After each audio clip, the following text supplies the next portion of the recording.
పశ్చిమాసియా యుద్ధం ప్రభావం కోడిగుడ్డుపై పడింది. ఈ సమయంలో గుడ్ల ధరలు సహజంగానే తగ్గుతాయి. యుద్ధం కారణంగా ఈ ధరలు మరింత పతనమయ్యాయి.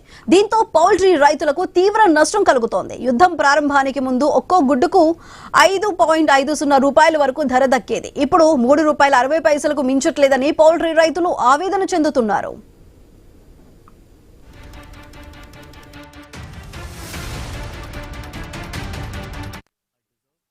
పరిశ్రమ కేంద్రమైన తమిళనాడులోని నమక్కల్ నుంచి గల్ఫ్ దేశాలకు రోజు 100 కంటైనర్లలో 40 లక్షల గుడ్లను ఎగుమతి చేస్తారు. యుద్ధం వల్ల ఇప్పుడు ఎగుమతులు ఆగిపోయాయి.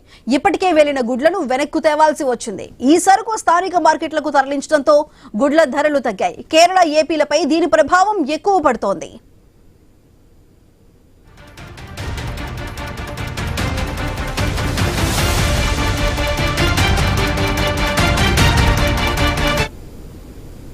నేషనల్ ఎగ్ కోఆర్డినేషన్ కమిటీ రైతులకు ఇవ్వాలని సూచించిన ధరల కంటే 20% వరకు తగ్గుతోంది. 100 గుడ్లకు ₹500 ధరను సూచిస్తే ఆ రేట్ 410కి తగ్గింది. రైతులకు దక్కే ధర తగిన స్థాయిలో వినియోగదారులకు తగ్గలేదు.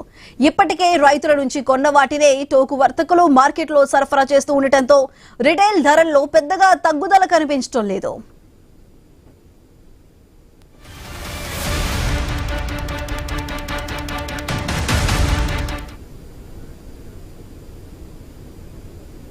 పశ్చిమాసియా యుద్ధం ప్రభావం కోడిగుడ్డుపై పడింది. ఈ సమయంలో గుడ్ల ధరలు సహజంగానే తగ్గుతాయి. యుద్ధం కారణంగా ఈ ధరలు మరింత పతనమయ్యాయి.